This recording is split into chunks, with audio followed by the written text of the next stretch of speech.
السلام علیکم ورحمۃ اللہ وبرکاتہ۔ اعوذ باللہ من الشیطان الرجیم، بسم اللہ الرحمن الرحیم۔ اچھا جی، گزشتہ لیکچر میں ہم نے علم فرائض کی اہمیت، علم فرائض کی ضرورت کے حوالے سے کچھ باتیں کی تھی۔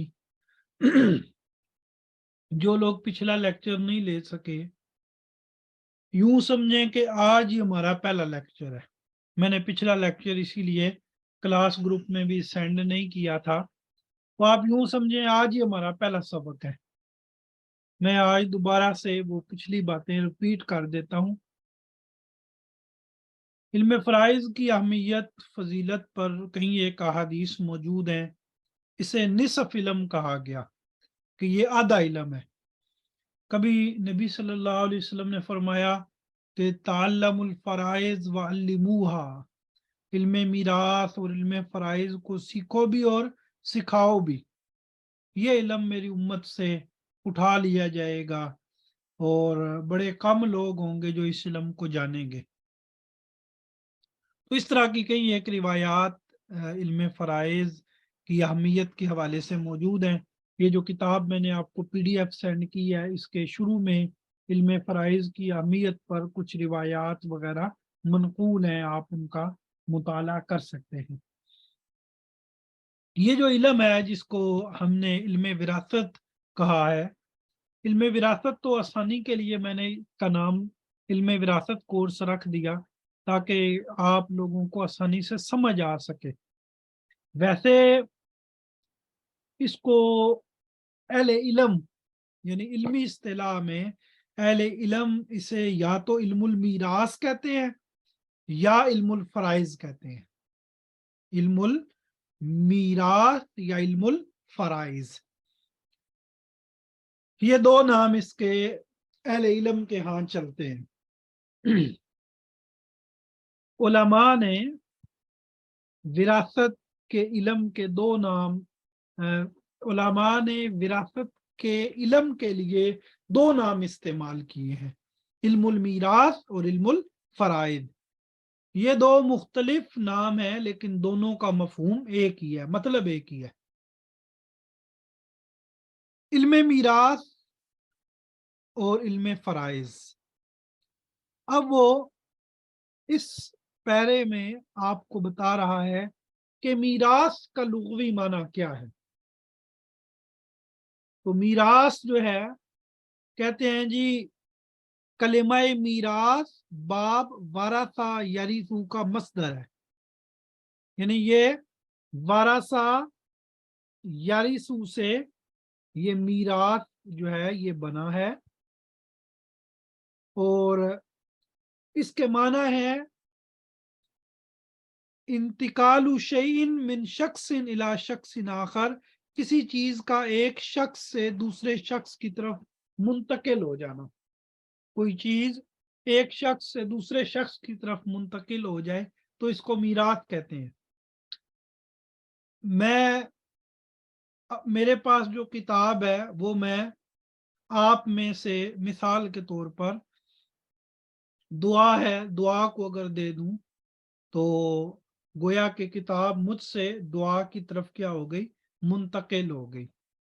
ٹھیک ہے، تو اس کو بھی ایک لحاظ سے کیا کہیں گے، میراث کہیں گے، یعنی یہ اس کا لغوی معنی ہے۔ اس وقت میں آپ کو پڑھا رہا ہوں تو میں ہوسٹ ہوں، یہ جو زوم کی میٹنگ ہے، اگر میں آپ میں سے عبدالشکور کو ہوسٹ بنا دیتا ہوں تو گویا کہ منتقل ہو گیا، تو اس کو بھی میراث کہیں گے۔ تو یہ لغوی معنی ہے، کسی بھی چیز کا ایک سے دوسرے کی طرف منتقل ہو جانا، تو یہ کیا ہے، لغوی لفظی معنی ہے۔ اب وہ قرآن مجید سے کچھ آیات بطور دلیل پیش کرتے ہیں کہ دیکھیں جی قرآن مجید میں اس ورڈنگ کا یہی معنی آیا ہے، وارثہ سلیمان داودا، سلیمان داود کے وارث بنے، یعنی داود علیہ السلام کی جو بادشاہت تھی وہ داود علیہ السلام سے منتقل ہو کر کدھر چلی گئی، جناب سلیمان علیہ السلام کے پاس۔